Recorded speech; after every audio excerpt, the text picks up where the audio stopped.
didn't start a business just to keep the lights on. You're here to sell more today than yesterday. You're here to win.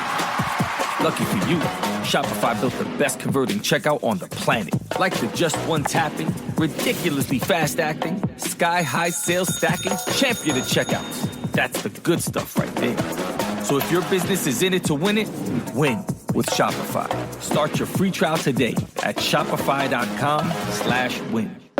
Hello again, this is your friendly neighborhood host, JT Wheatley, back for another episode of the History Comics Podcast, this time with the life of John Romita Sr., the quintessential Marvel artist. Of the many great artists Marvel Comics benefited from during its revival in the Silver Age, one of the most significant was John Romita Sr. Beginning at Timely Atlas in the 1950s, when comics were just on the downturn from the Golden Age, he would later rejoin Marvel in the comics in 1965, literally picking up the mantle of Spider-Man from his co-creator Steve Ditko, and carrying our favorite wall crawler through some of his most iconic stories, to the introduction of Mary Jane Watson and the revealing of Norman Osborn as the Green Goblin. It wasn't just Spider-Man that Romita would contribute to, as he would soon set the art style for the company for decades, creating the Marvel look we know and love today, along with many of his characters, thus making his own place in comic book history. John Romita Sr. was born on January 24, 1930 in Brooklyn, New York, the son of Maria and Victor Romita, a baker of Italian descent. He had three sisters and a brother, and by age 5, he started to show his talent for drawing. According to Romita, he became something of a street performer by age 10 with his chalk drawings on the streets to entertain friends and neighbors. However, he grew up so poor he had to scrounge for bits of plaster to draw on sidewalks because he couldn't afford actual chalk. Of his works, Romita did a 100-foot drawing of the Statue of Liberty on the streets of New York, which he knew was that length because that was how far between the manholes in the streets were. Romita also enjoyed drawing superheroes and bought a copy of Action Comics #1 just so he could trace the cover over and over again. And is also why he's not a millionaire, because that copy was obviously worn down. He also loved the works of Charles Burrow's Daredevil comics, which had no relation to the future Marvel character that Romita would eventually become famous drawing for. This was created by Jack Bender and Jack Cole and used the boomerang as a weapon. Romita loved Barrow's work in general, pointing out the writer did a lot of things with the character and story Stan Lee would innovate decades later. Stan Lee himself would call Charles Barrow a genius. The artists he most admired were Jack Kirby, George Tuska, especially his work on Charles Barrow's Crime Does Not Pay in Daredevil comics, and Milton Caniff, who Romita called his god. When Romita was 14, he delivered boxes of mimeographs for Big Bang nerds like Louis Armstrong and Glenn Miller for money. Around the same time, Romita's father, Victor, opened his own bakery, which required his family to move to Albany, New York. However, Romita's mother, Maria, objected to John moving, insisting he stay in Brooklyn to become an artist. Originally, Romita wanted to become a magazine illustrator. At school, he painted backgrounds and scenery for school plays, along with murals of heroes like Zorro and Tarzan. He also carved heads from soap like Abraham Lincoln and Mickey Mouse. These became so popular with his fellow students that they broke into a Turkish bath to get more soap for him to carve, only for the police to get involved. Romita Sr. did say at one point a local priest tried to get him to join the priesthood over incidents like this, but he passed because he didn't want to go with girls. John Romita Sr. started at the Manhattan School of Industrial Arts at age 17 in 1947 after he graduated from high school, where his classmates were Joe Giala, Lester Zarkin, and Wilton Gaff. Their instructors included comic book artist Howard Simon and magazine illustrator Ben Clements. However, Romita also learned by mimicking his favorite artists, such as Milton Caniff, who he grew up admiring his work on Terry the Pirates and Steve Canyon strips. It was here that Romita said he learned how to draw blacks and anatomy, especially the correct way a hand gesture should make. He also learned to draw people who looked at each other while speaking. Romita Sr. would later pay tribute to Caniff in Amazing Spider-Man number 108 and 109, which he counted as some of his favorite stories.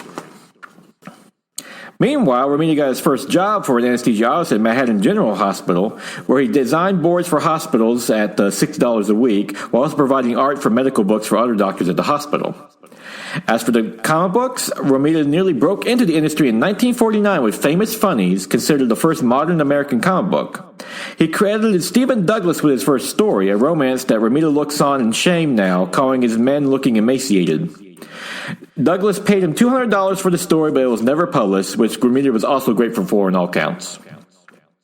Romita's next break came when his old classmate, Lester Zakarin, came to him in 1949 with an offer to ghost pencil his work on a 10-page story at $17 to $20 a page. At the time, Romita was making $30 a week doing Ford's lithographs, so he naturally took the job. With Zakharin claiming they were his pencils to Stan Lee, who was one of the few editors at the time who requested changes, forcing then Zakharin to go back to Romita to make them. While Romita also did the inking as well. Romita would later claim that Zakharin just couldn't draw it all. This led to Romita joining Timely outright in 1951, beginning with his first professional inking job on the story of It in Strange Tales No. 4, December of 1951, about a murdering alien baby. There, Lee set up a meeting with Joe Manley that helped Romita improve his technique and to meet deadlines. Romita would later say working with Manley for one afternoon was the equivalent of a 6-month art course, as he watched Manley pencil and ink an entire double spread with no reference in a day. Romita also observed how Manley was able to insert bone structure into his figures, thus making everything look round but crisp, as he would describe it.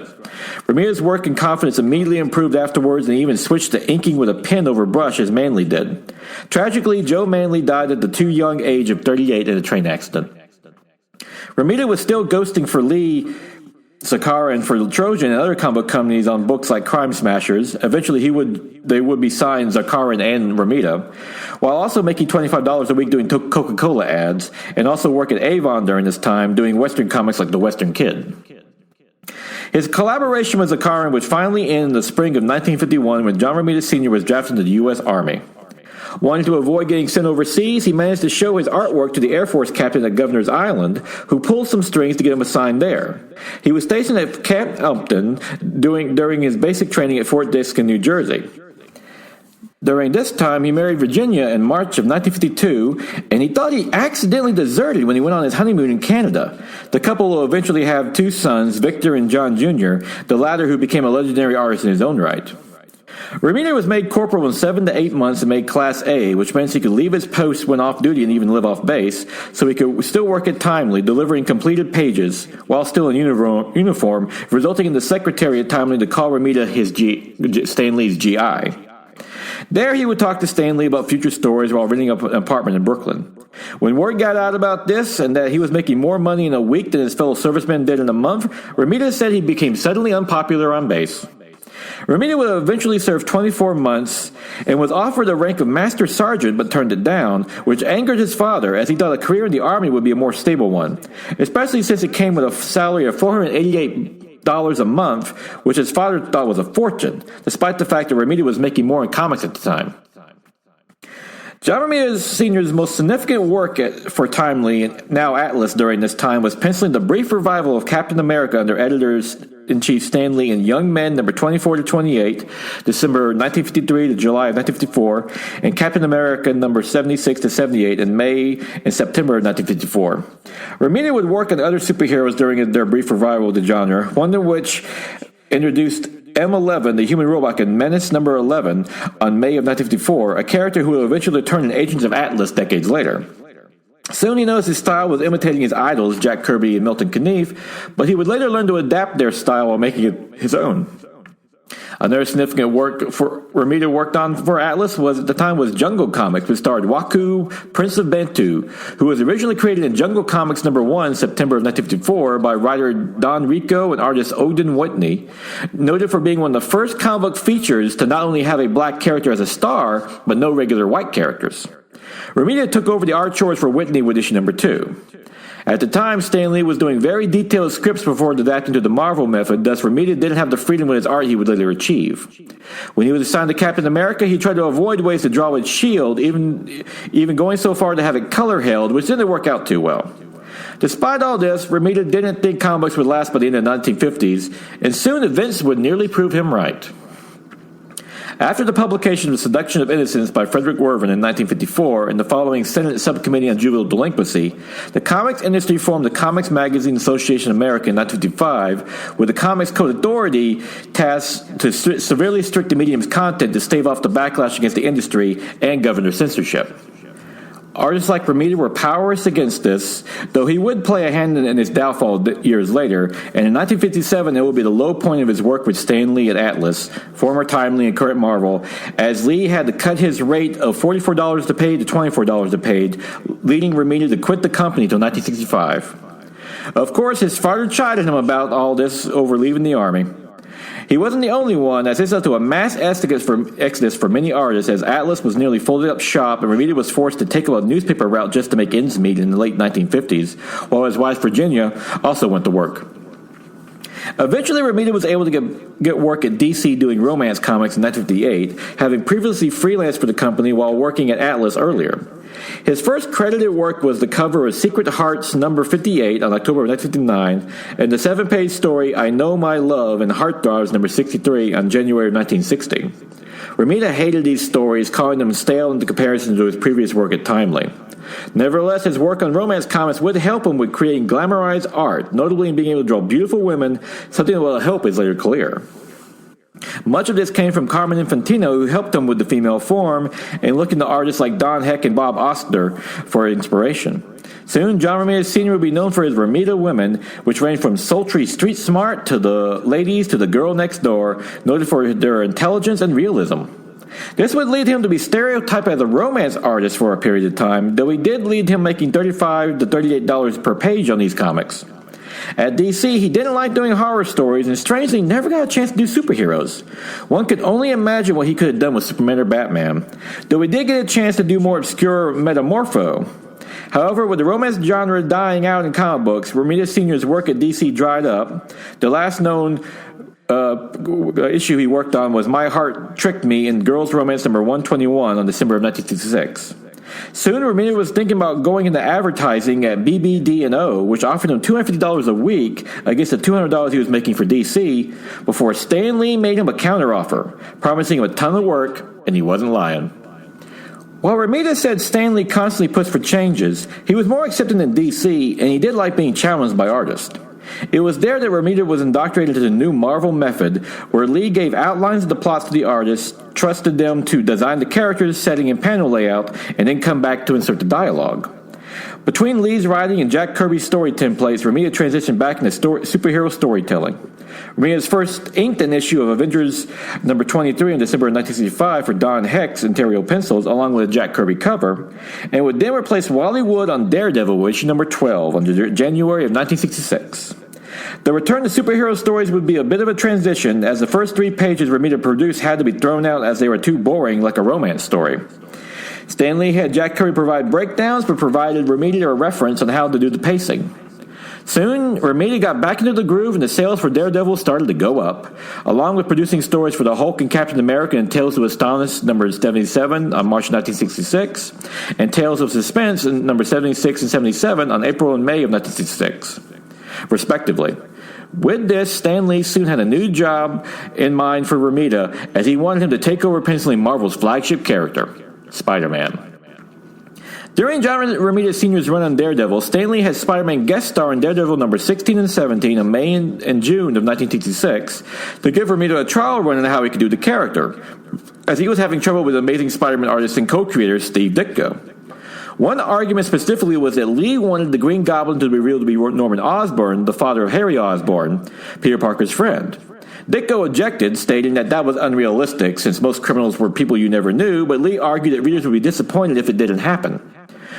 When Ditko finally left of Amazing Spider-Man number 38, the Green Goblin's identity still had yet to be revealed, and Lee was free to have him be Norman Osborn once John Romita Sr. came on board.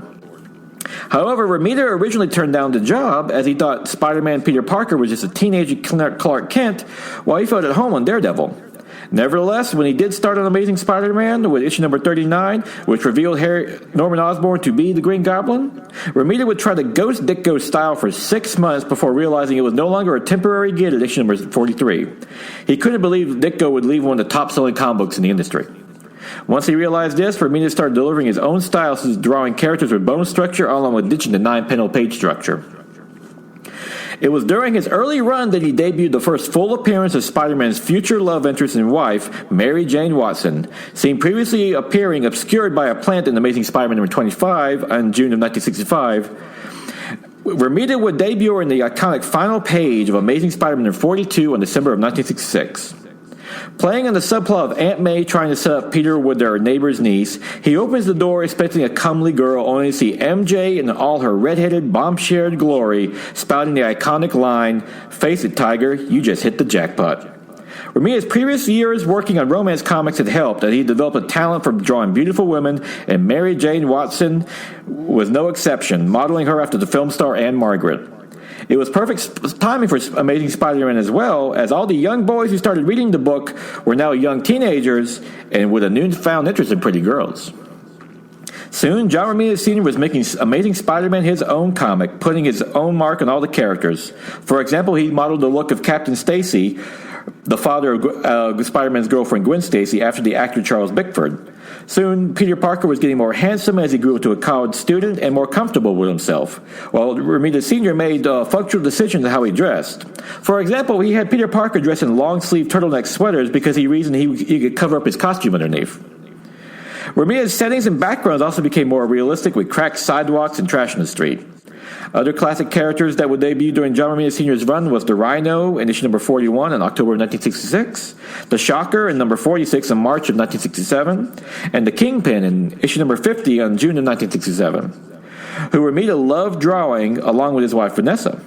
Of interesting note, the iconic Amazing Spider-Man number 50 was a last-minute change, with the original used for interior art of Peter Parker leaving his Spider-Man suit in the garbage, which will be referenced in the 2004 Spider-Man 2 movie. The stories also became more topical, addressing the Vietnam War, political protest, and student activism.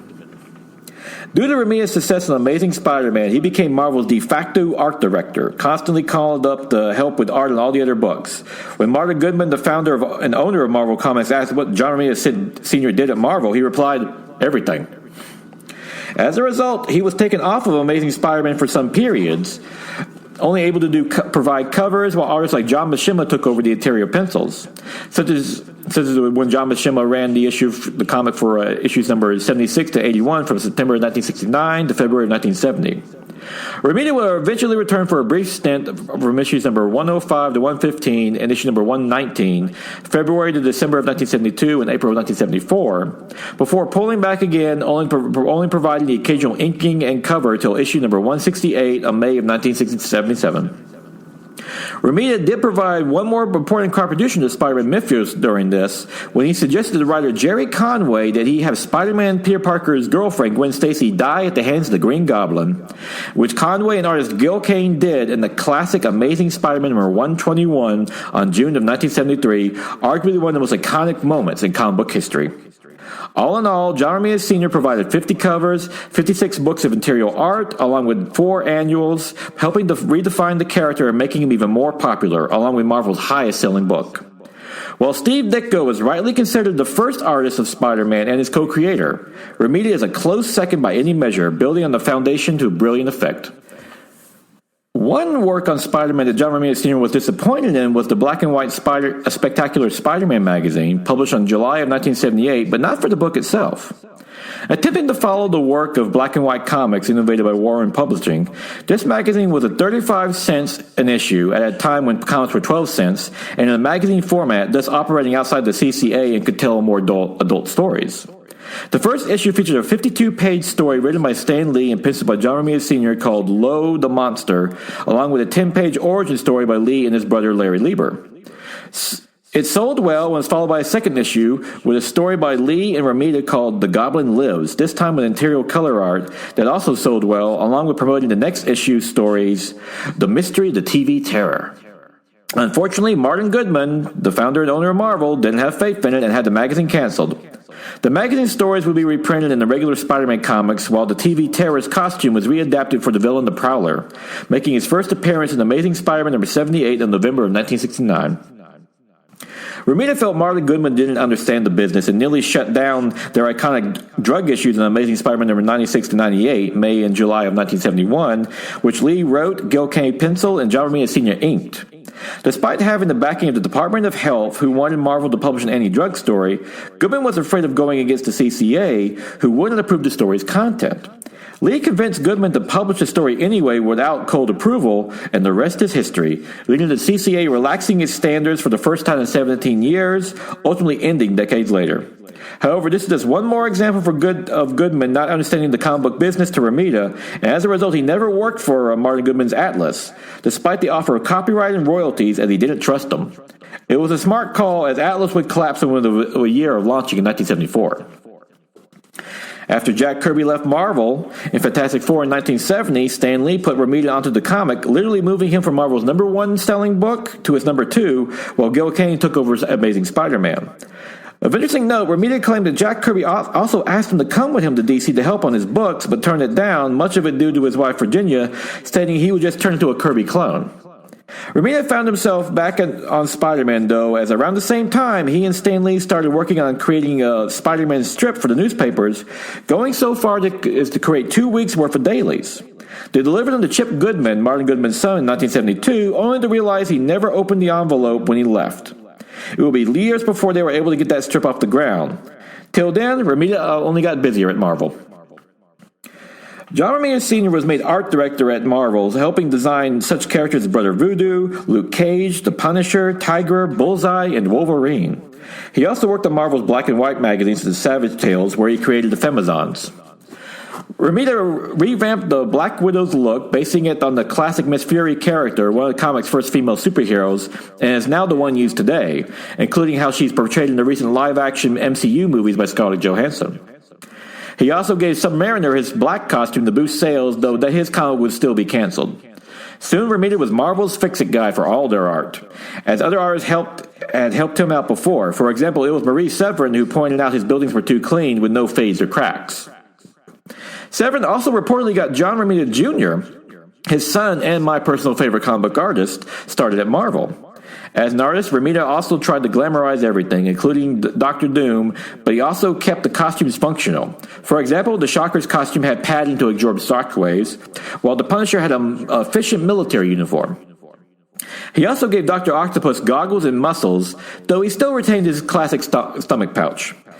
When Jack Kirby returned to Marvel, John Romita Sr. inked his cover of Captain America number 193 on January of 1976. Of interesting note, the cover was meant to be in 3D, which is why the fist looks out of proportion with the rest of Cap's body. He continued to be Marvel's top artist, even when John Buscema came aboard, as every time he got a raise, so did Romita, as they essentially established Marvel's look over the next decade. Plus, he finally got a chance to do that Spider-Man strip. On January 3rd, 1977, the Amazing Spider-Man strip finally debuted, along with a number of new strips from Marvel, such as The Hulk, Conan, and Howard the Duck. Stan Lee was the writer and John Romita Sr. the artist, with the first storyline featuring Doctor Doom coming to New York to speak to the United Nations. Romita promised to stay on the strip as long as it kept growing, which it did for 4 years straight before it finally plateauing. Romita believed the strip wouldn't last long afterwards. Ironically, it was only canceled last year in 2019. His wife, Virginia, also started to work at Marvel during this time, helping make and keep schedules, essentially becoming the traffic manager, as Romita described her. She also developed a reputation for wanting to keep the office clean, including spraying deodorant around one time when artists came in smelling too bad from late nights out, including one unnamed writer who refused to shower for days. One fun job Romita Sr. got at Marvel was working for the Beatles, which was prompted when he drew a picture of Paul McCartney in the Titanium Man's armor. This got him a meeting with him and his wife, Linda, who had Romita create his comics based on the Stripes, a band she was on. All this infuriated John Verpoten, Marvel's production manager and also a Beatles fanatic. It hurt even more that Romita wasn't and preferred Irving Berlin, even calling the Beatles phonies. When Linda McCartney sent Romita Sr. a Christmas gift of photos in a white cushioned cover, it disappeared and Romita hoped Verpoten stole it as he felt bad about losing it. When Jim Shooter was made editor-in-chief, Romita generally thought he was good at his job, especially in balancing numerous tasks. However, he blamed Secret Wars in 1984 for his eventual downfall, as his success went to Shooter's head, leading him to make poor decisions afterwards. It was Shooter that gave the nickname Romita's Raiders to the many artists he mentored at Marvel. Romita continued to work for Marvel throughout the 1980s and 90s, from inking the first appearance of Monica Rambeau and Captain Marvel in the Amazing Spider-Man Annual number 16 in 1982, to the 9-page I Remember Gwen in Amazing Spider-Man number 365 in August of 1992, as part of Spider-Man's 30th anniversary. However, during this time, Romita got to witness the Marvel look he and John Buscema helped establish be rebelled against by a new crop of artists, such as Todd McFarlane and Rob Liefeld.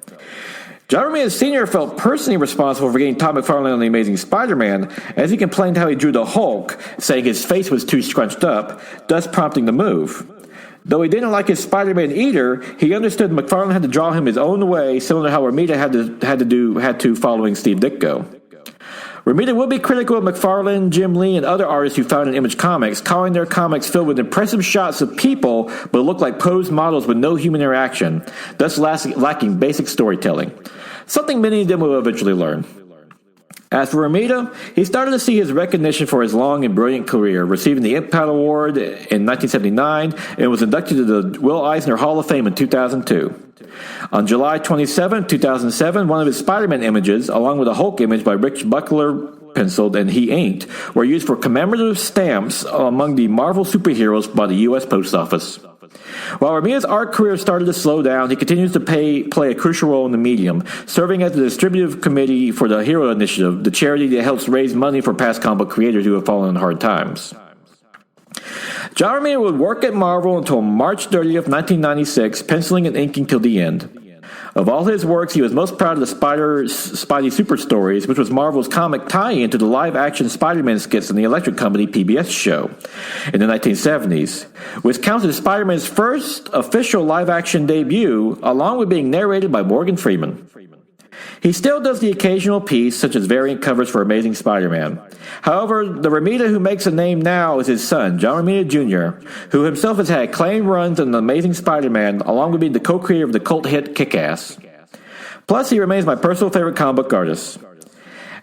As for Romita Sr., he is 90 years old, still living with his wife Virginia, and a true living legend, if ever there was one in the comic book industry. I would like to close out this episode with one of my favorite stories about John Romita Sr. that I heard on Fanboy Radio, a chief influence for this podcast, in which the hosts were at San Diego Comic-Con eating at a local restaurant who had one of their walls painted white so to encourage many of the visiting comic book artists to draw on it. Sure enough, John Romita Sr. entered with his son John Jr. and artist Billy Tan and all agreed to draw on the wall. Tan went first, drawing a killer Wolverine, that's described by the host of Fanboy Radio, followed by John Jr., who drew a brilliant Captain America. Finally, John Romita Sr. stepped up, drawing and producing not only a brilliant Spider-Man, but having him look like he was crawling up the wall and looking back at the restaurant. Reportedly, both Tan and John Jr. could be heard muttering, "Why didn't we think of that?" Even more, Romita Sr. asked for some white paint as he thought he made a mistake that no one else could see. While just a few years ago, Romita Sr. still showed he had more than a few tricks up his sleeve to show the younger generation, who are still learning from him to this day, as no doubt they will far into the future. I would like to thank the chief source for this episode, Alter Ego Presents, John Romita and All That Jazz, by Roy Thomas and Jim Amash, which collects a series of great interviews of the legendary artist along with great reprints of his art. A must-read for any comic book fan.